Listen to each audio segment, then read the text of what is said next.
It's my pleasure today to introduce Charles D. Tarlton, author of Reflections on Edmund Burke. Charles is a retired political science professor who taught at universities in Victoria, BC, Canada, California, and New York, and is Professor Emeritus, University at Albany, the State University of New York. Poetry has always been central in his life, even as he pursued a career and a living teaching political ideas. In recent years, he has focused almost entirely on writing poems, and this offering, Reflections on Edmund Burke, is his most recent work. He lives on the shore, now in Connecticut, with his wife, Anne Knickerbocker, an abstract painter, and Nikki, their black standard poodle. And now Candace James from Silver Bowl Publishing will say a few words. Yes, it's not often you hear just a few words from me, but today I'll keep it at a few. It's just a terrific book, I must say. It's one that's very interesting in every way, and I think anybody that reads it will be very, very pleased when they're finished it. And anybody that wants it can actually, it's on sale worldwide through Ingram Spark iPage, so you can get it in Europe, Australia, you can get it anywhere because it's that good of a book. And I hope people buy it because Charles has really taken an excellent amount of time to make it truly interesting from the first page to the last. And having said that, I shall now turn it over to the great Charles Tarlton. Oh, that's almost too much introduction. Well, hello, everyone. I'm going to 6 poems from this book about Edmund Burke, but I want to say a few things in advance of that. I first encountered Edmund Burke in a graduate seminar at UCLA many years ago and wrote a paper on his reflections on the revolution in France. He was an arch conservative writer, very hostile toward the French Revolution. And he sort of slipped into the background after that for me. When I finished my teaching career, my wife and I retired to France, and we moved into a little house in the north of France. And I had at first thought that I would keep writing political theory articles like a number of my colleagues had done when they retired. But I lasted about 2 weeks doing that.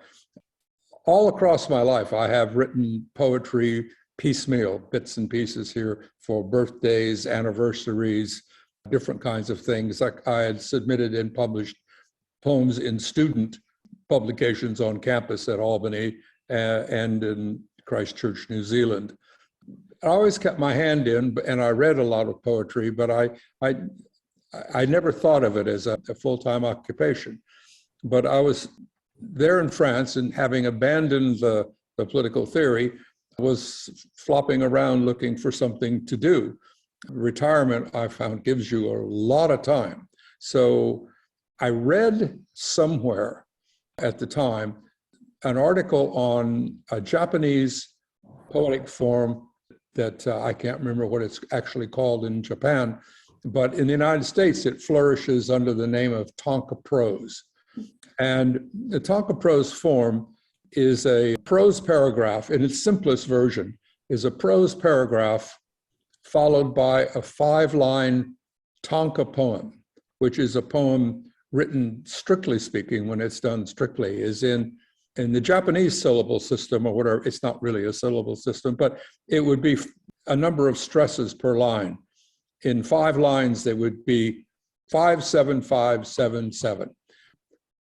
In the form it's popular in the United States, it's short, long, long, so that the lines have a kind of balance in that way, but you don't count syllables so strictly. So that's the device I used in writing the poetry for this book. It's an instance of that. So I'm sitting in France trying to figure out what to do, and I run across this poetry in a variety of places. And I got in touch with the editor of a journal that was for a long time very active, called Haibun Today. And the editor of that journal and I got into elaborate correspondence. I had sent some stuff to him, and I really didn't submit it to him to get him to publish it. I submitted it to him saying, can you help me with this? I like this form, but I'm not sure what I'm doing.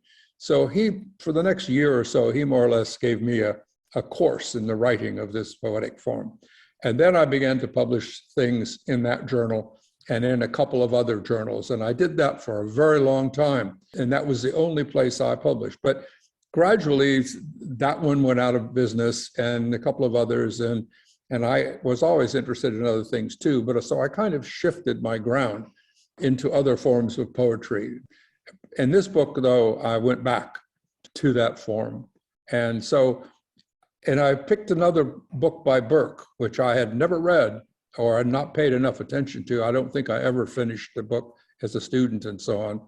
And it's called A Philosophical Inquiry into the Origins of the Ideas of the Sublime and the Beautiful, which was this peculiar book that Edmund Burke wrote in the midst of all his political stuff about art and beauty and love and beauty. And it's an astonishing little book. And so I was reading that. So then I decided I would sort of interpret or use poetry as an interpretive device to look at some of what was going on in that book. So without further ado, I'm going to read 6 of these poems. The first one is on page 17. It's called Pretty, Pretty Love. And we explain the form in this sense. The first part of what I'm going to read is a quote from Burke, taken from the Sublime and the Beautiful. And then that's followed by a structure of Tonka prose in which there is a prose passage in response to Burke, followed by, in most cases, the form I used most of the time when I wrote Tonka prose was prose followed by 3 Tonka, which I thought gave you more room to expand on the thing. So anyway, it's a quote by Burke, and I'll tell you when that's finished, and then the prose by me, and then the 3 poems. So here is Pretty, Pretty Love. This is Burke. By beauty, I mean that quality or those qualities in bodies by which they cause love or some passion similar to it. I confine this definition to the merely sensible qualities of things for the sake of preserving the utmost simplicity in a subject, which must always distract us whenever we take in those various causes of sympathy which attach to any persons or things from secondary considerations and not from the direct force which they have merely on being viewed. And then my stuff. The poets talk in dewy words of love, pine for lost or unrequiting loves, dwell endlessly on pert little noses or rosy cheeks, curls tumbling wild in breezy disarray, but seldom speak of glands or sweat. Love words idealize beloveds, using fantasy's eraser to eliminate evidence of the artist's first rough sketch. They stand us back the perfect distance so that moles and little dark hairs fade from view. Love steps forward, glad for the chance to tie onto beauty, allows the ugly to pretend and squint into the mirror and see only what wants to be seen. The loved one's a mannequin, then a doll, sanded smooth and lacquered without pores, perfectly proportioned. A poem makes you stop your head and sharply turn on the oddity of phrase, the sudden music in someone's speech. List your loves, then try imagining faces measured against each other based on looks. Who did you love the more? And the second poem is on page 21. And this is called Cosmic Assonance. First, the Burke. Whatever is fitted in any sort to excite the ideas of pain and danger, that is to say, whatever is in any sort terrible, or is conversant about terrible objects, or operates in a manner analogous to terror, is a source of the sublime. That is, it is productive of the strongest emotion which the mind is capable of feeling. Your eyes close involuntarily. Your heart races and streams of perspiration seep out onto your skin and soak your clothing. An overwhelming ache to be somewhere, anywhere else, rises up and obliterates all other thoughts. Your muscles contract, your body and your mind harden, paralyzed and suppressing a panic scream from somewhere down inside the stone your body has become. The line between here and now on the one side and suffering, destruction, and death on the other, the line marked by dread, threatens to evaporate and let the terror come across.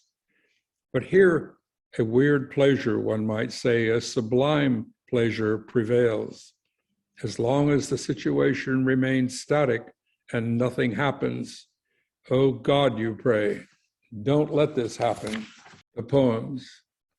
The whole cosmos has enlisted in your stars and you become preeminent, the massive pileup on the darkened freeway. The center holds where you are near the center for the moment, the all-encompassing moment, the real truth. But as nothing lasts forever, as trees all undergo transformations, so the moment comes and goes, and the focus moves away. And the next one is on page 29. And this is called A Grain of Sand. First, the Burke. As the great extreme of dimension is sublime, so the last extreme of littleness is in some measure sublime likewise. When we attend to the infinite divisibility of matter, when we pursue animal life into these excessively small and yet organized beings that escape the nicest inquisition of the sense, when we push our discoveries yet downward and consider those creatures so many degrees yet smaller, and the still diminishing scale of existence, in tracing which the imagination is lost as well as the sense, we become amazed and confounded at the wonders of minuteness, nor can we distinguish in its effect this extreme littleness from the vast itself. It is the geological history of the world. First, solid walls of hardened stone were left by volcanoes under the sea, and then the seismic force of sliding continents broke those walls into slabs that slid and bounded over one another just before pieces were broken off in the crush of large and small earthquakes, pieces the size of footballs, then grapefruit, and finally eggs. Second, the rolling oceans, sliding ice, and the grinding winds make farther breaks to stones, from stones to pebbles, to pea gravel, rough sand, sand and fine sand that sifts sometimes even on the wind. This one has a little bit of a complication in the Tonka Prose. Each Tonka Prose is preceded by a separate abstract statement. Infinite divisibility of matter. Lilliputian fantasy, little people come in my dreams to carry the world away in pieces. Nicest inquisition of the sense. Divisive questions asked in failing tones, softer and softer, mute murmurings go unheard from tiny tumbling grains. Self-diminishing scales of existence. Molecules serve the model of the universe. Each solar system's its own bijou electrons circling around. The next one, the longest one, is on page 37. This is called, and excuse my mispronunciation of the Latin, Contradictio in Terminis. First part, number 1. Burke. Mr. Locke has somewhere observed with his usual sagacity that most general words, those belonging to virtue and vice, good and evil especially, are taught before the particular modes of action to which they belong are presented to the mind, and with them the love of the one and the abhorrence of the other. The movies we saw as children played on the ideal of heroism, the perfections of democracy, the wisdom of fathers, the fairness of the police, and the singular nature of America. We were ill prepared then for the revelation of American cruelty and warfare, the racism in social relations, the greed that defined class relations, and the elitism that later oozed from every institution. Still, we deceive ourselves, euphemistically calling our murders stale. In liquidation, someone's been rubbed out. We love our virtue, despise corruption, but still take more deductions than allowed. Self-preservation stands high in God's regimen. Number 2, the Burke.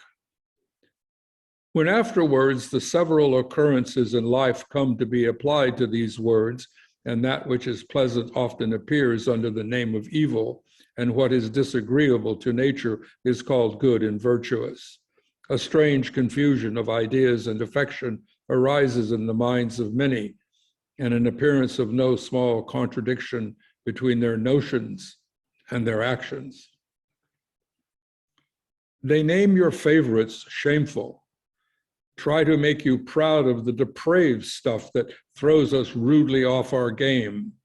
We run dizzily, turning everything around us, deranging us, muddling every consequential act, turning the ethical upside down. Number 3, the Burke. There are many who love virtue and who detest vice, and this not from hypocrisy or affectation, who notwithstanding very frequently act ill and wickedly in particulars without the least remorse, because these particular occasions never came into view when the passions on the side of virtue were so warmly affected by certain words heated originally by the breath of others. Here's a cosmic joke of huge proportions. The moral center of the universe, the hot, molten core of good and evil, was thrown together in the monstrous act of creation and bled like dark paint stirred into white half-heartedly, a marbling effect risking hypocrisy's self-contradiction. So whatever the outcome, the doer is always on morality's side when the hideous deed is done for the purest of reasons. What's the sense of do not kill in a world of holy molten rock, hissing as it devours itself, making more devouring rock? He has a mind unseeing all distinction, holds malleably to whatever meaning suits just the way that he remembers. Number 4, the Burke.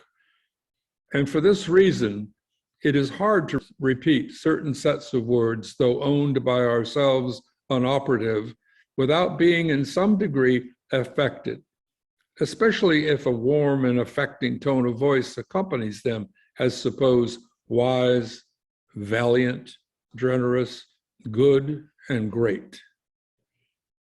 It was in May 1966, with the academic year over and the money from a nice National Endowment Fellowship safely in the bank, we flew into Madrid on Iberia to begin our European summer. I knew no Spanish, so my little bit of Southern California Mexican would have to see me through. One day I was standing at the back of a large crowd in the Plaza Mayor in Madrid, where a well-known Falangist speaker was haranguing the crowd. He spoke with great emotion, using outsized gestures, but he was speaking Spanish. As he was speaking Spanish, I understood virtually nothing. Still, I felt my emotions rise as he repeated, emotionally pounding the lectern with his fists, the words, La patria, valores, el Estado, violencia, dialéctica de las pistolas. We always assume the dog's excited barking means something, that her repeated sounds are language, though we cannot understand. And the thunderstorms darkening and rumbling all afternoon are surely filled with meaning, their hearkening tone of voice.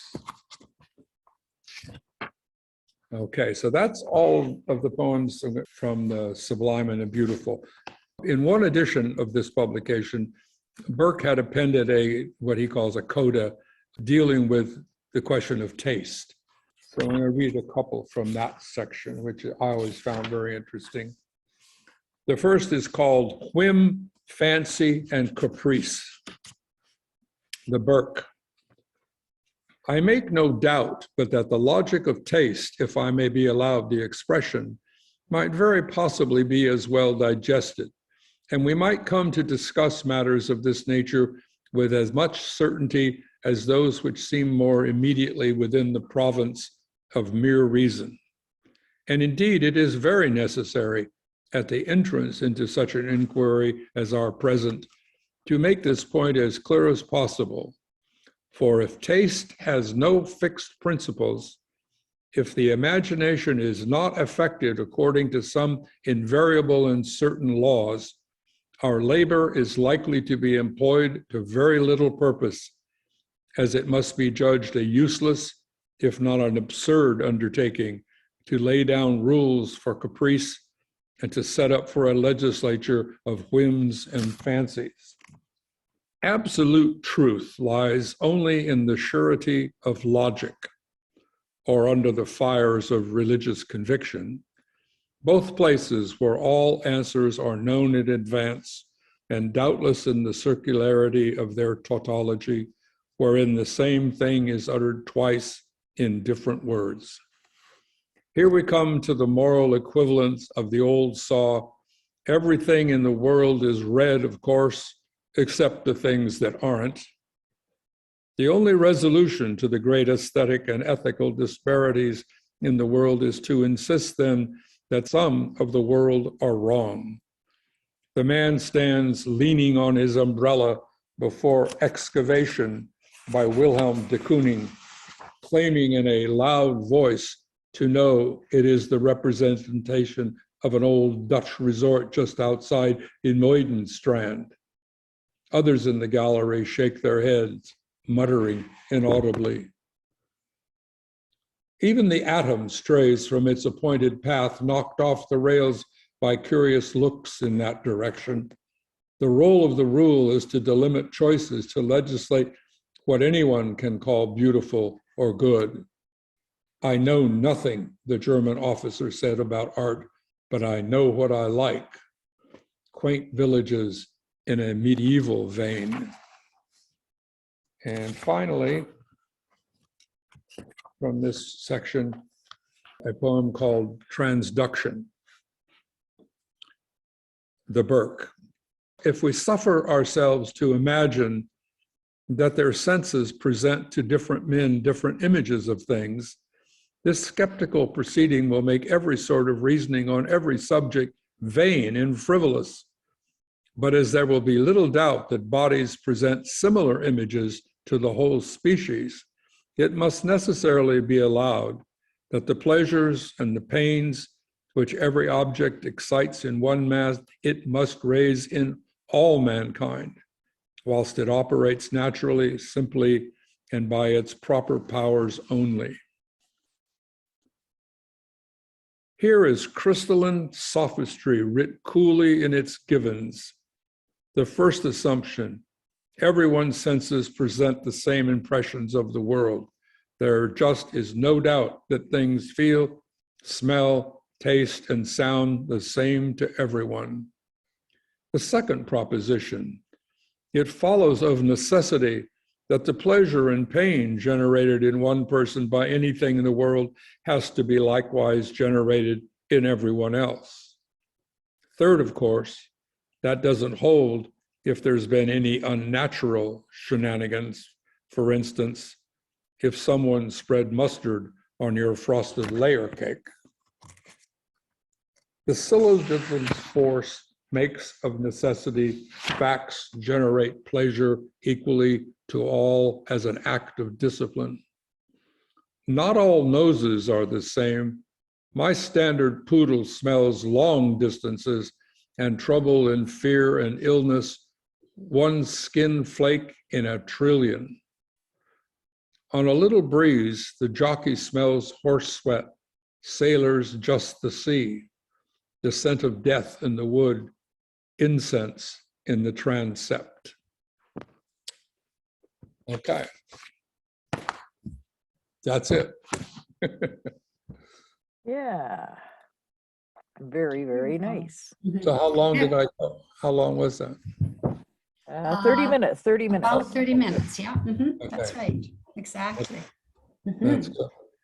Very nice reading, Charles, very nice reading. And while we're here, at the end, we may as well plug your next book coming out too, which is going to be in, I think we decided on July, I think July sometime or August. Which is? Literal. Oh, yeah. Yeah, it's a really, really great poetry book, as always. Well, and we must point out at this point to everyone, I first sent you Literal in a form of numbered prose poems. Do you remember? Yes, yeah. And you sent back a letter saying to me, well, I like these all right, but I've tried to experiment with them, and you had set 4 or 5 of them as lineated poems. And then that's what we did. You put them all into lines, and while they're my words, they're your form. So. So kind of a joint poetry. Yeah. Yeah. Well, it was just one of those things. I don't even remember because I had first written them as lineated poems, and sat around thinking what to do with them and so on. And I put them into this prose structure. But then I don't remember. I don't have copies of the old lineated ones at all. So, I couldn't prove I'd done that, but I had. And because I don't really write prose poetry very much. And but I put that whole thing in there thinking I might crash into a market somewhere.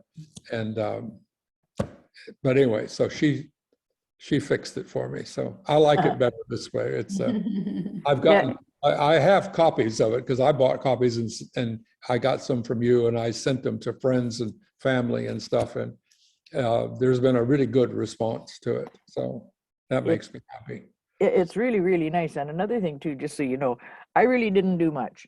They're Charles's poems, but I'm not a big fan of prose poetry nor enjambment. He doesn't use enjambment, but the prose poetry, I always want to move it and lineate it. I always want to. Yeah. No, it's a funny business. Yeah. There are people who write it all the time, and there's a whole a group of poets and journals and so on that promote it extensively.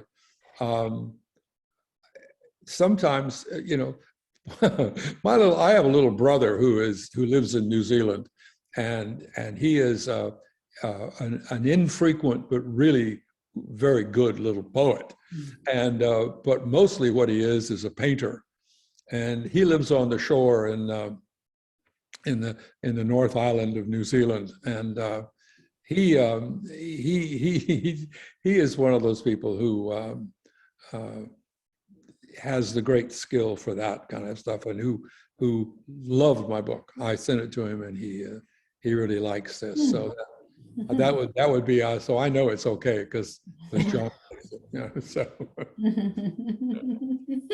And I'm noticing on your walls there that I see a painting. Actually, I've got. Let me the one behind there, the other side. It's just a great painting. The other way, go the other way. I'll show you those. The first 2 are old ones of Anne's that she did some time ago. Can you see those? Yes, but not all of them. You can move away from them a bit, and then we can see them better.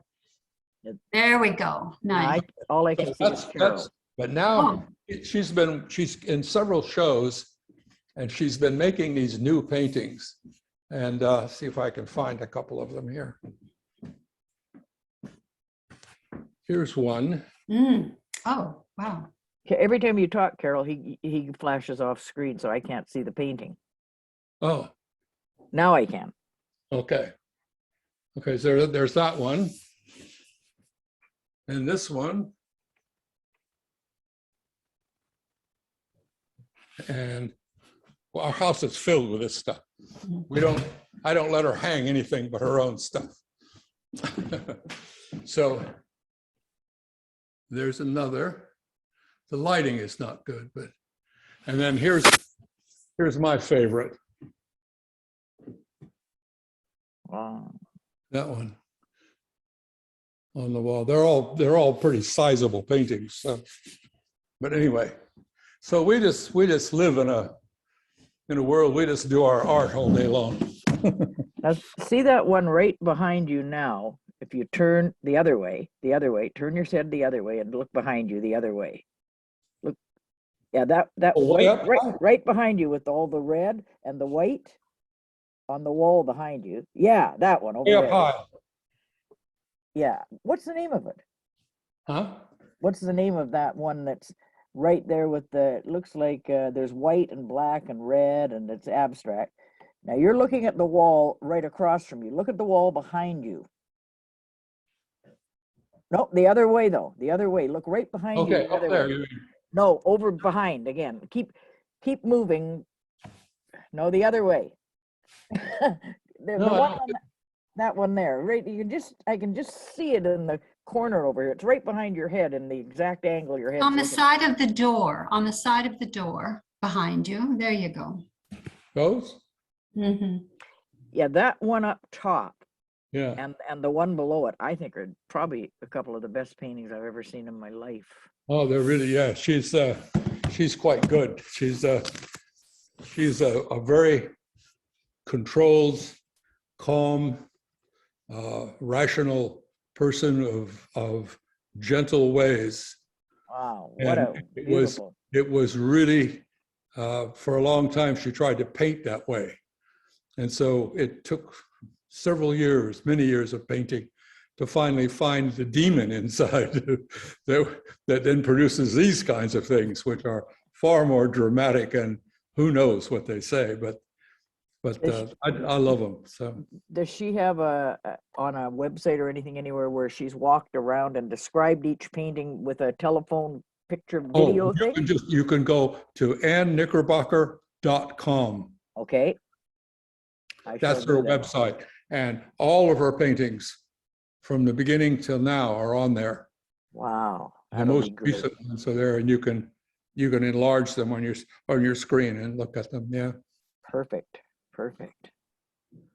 So I don't have any questions because the reading is so self-explanatory in every way that I really can't think of anything to ask. But Carol's always has a questioning mind, so she may have a question. okay, all right. She has to unmute herself. I don't really have a question. The poetry is, for me, it's stunning. I don't know enough about Burke. I would like to go and take that book, which I have at my other home. I'm not at my home right now, and read it more carefully because there's so much in each poem. Oh, the book is, you should read the book. It is a very strange and tormented book. Yes. What's the name of the book by Burke?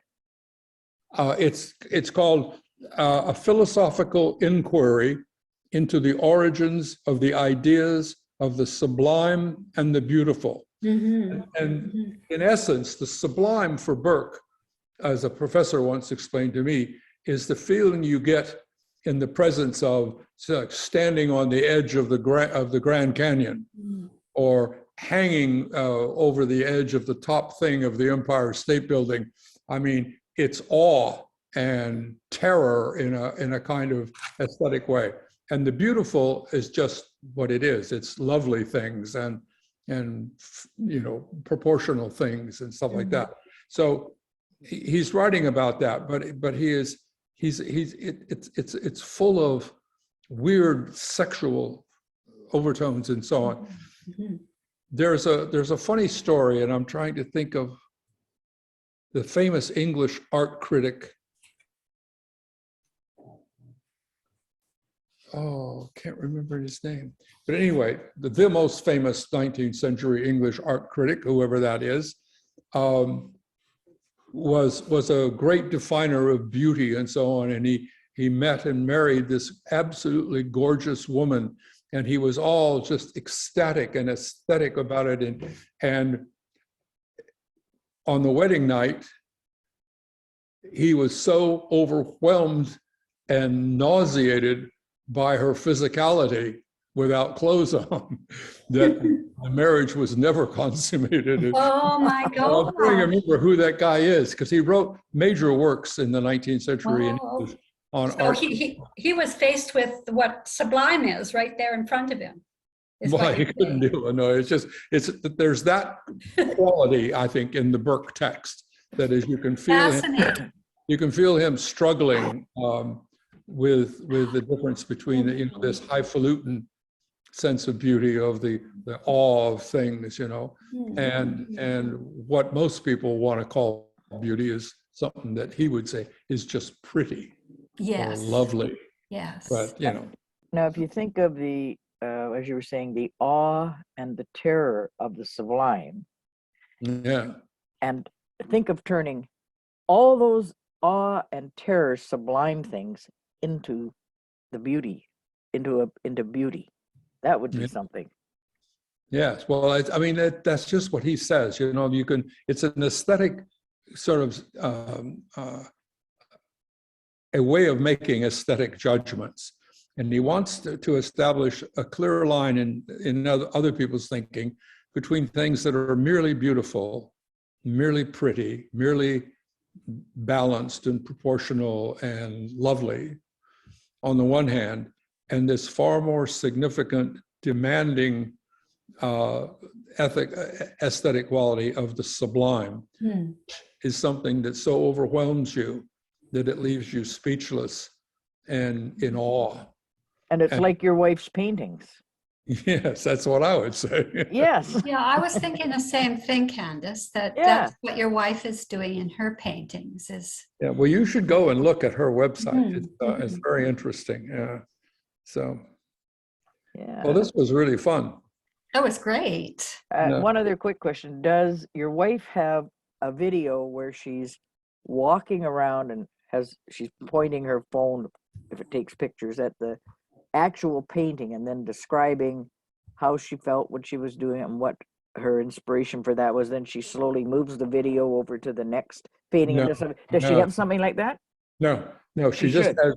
Yeah, She that would has, be she's great. up in her studio right now, grinding away with. She paints with on plywood canvases.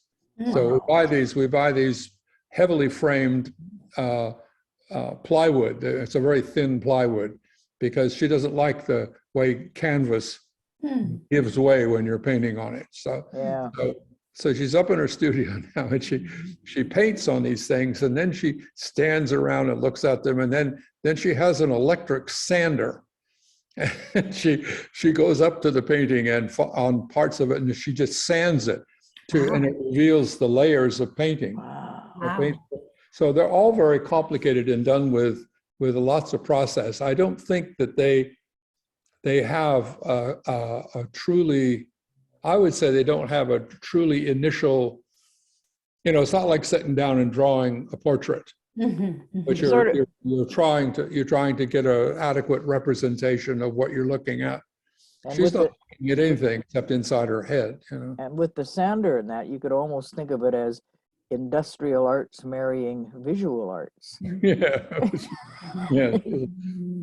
She goes to town on the sander. Sometimes it's loud and awful, but she's up there in her studio now with the dogs painting away, I think. So anyway.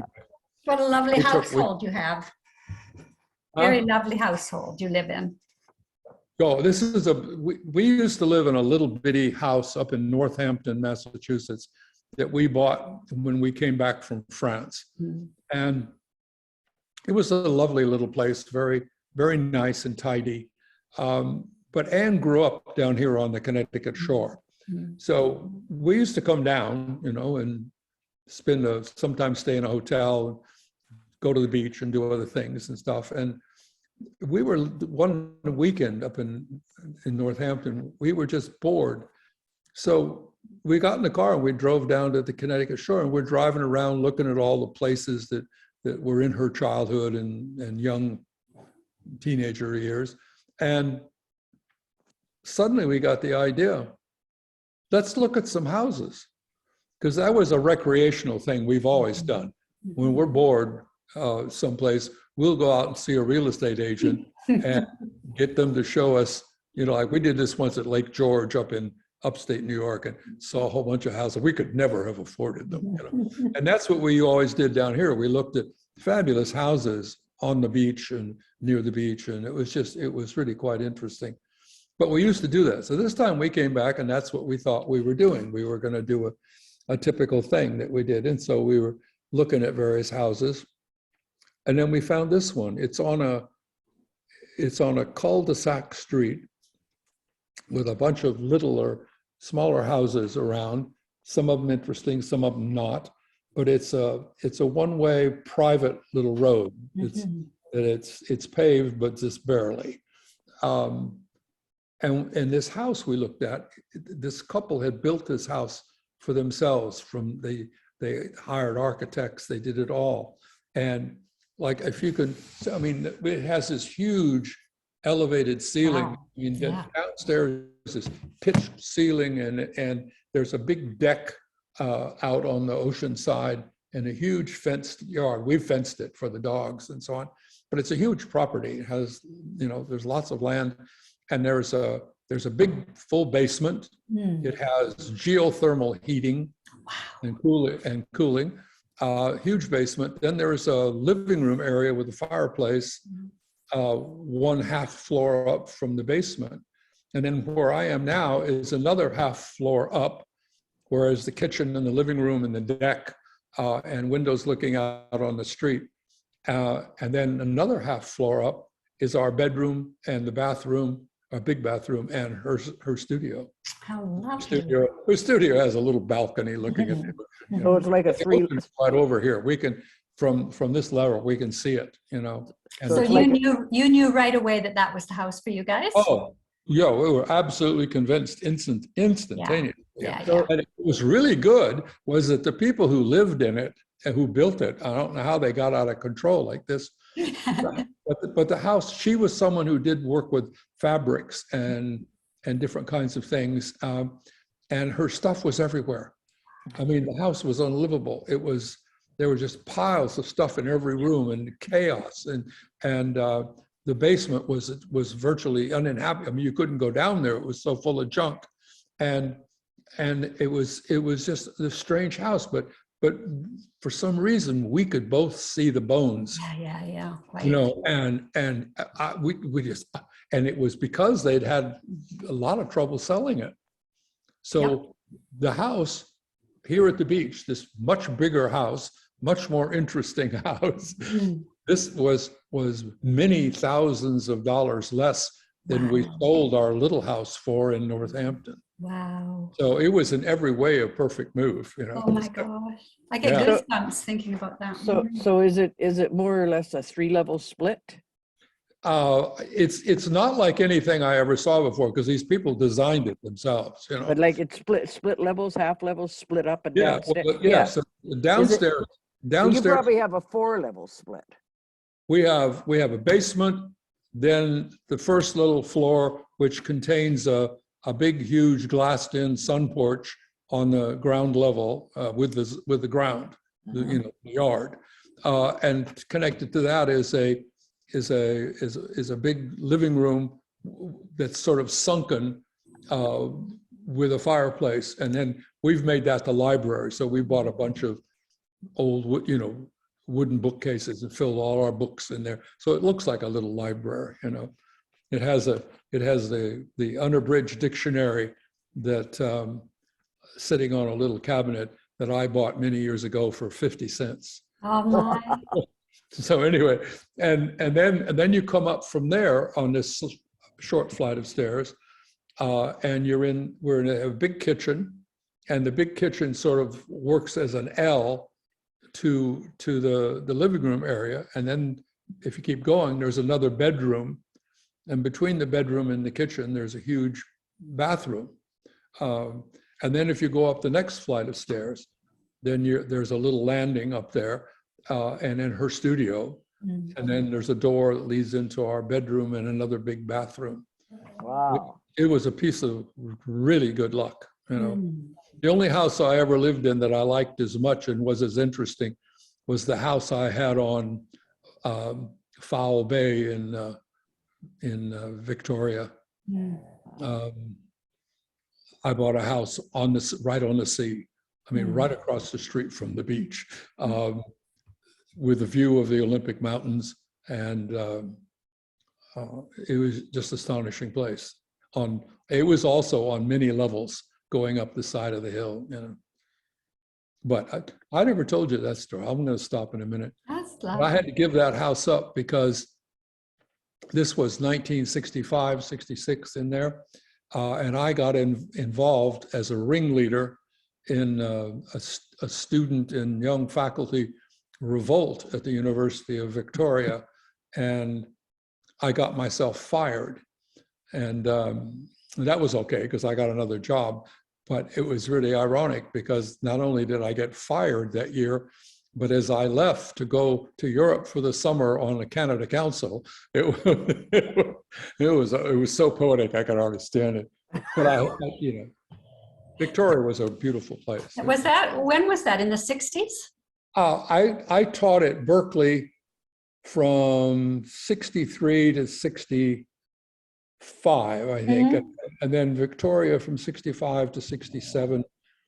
And then I went to San Diego, and then I ended up in Albany. So yeah, wow. Well, I'm a West Coast person, you know. Yeah. Living on the East Coast. Well, you know, in the academic world, you go where the jobs are. Yeah.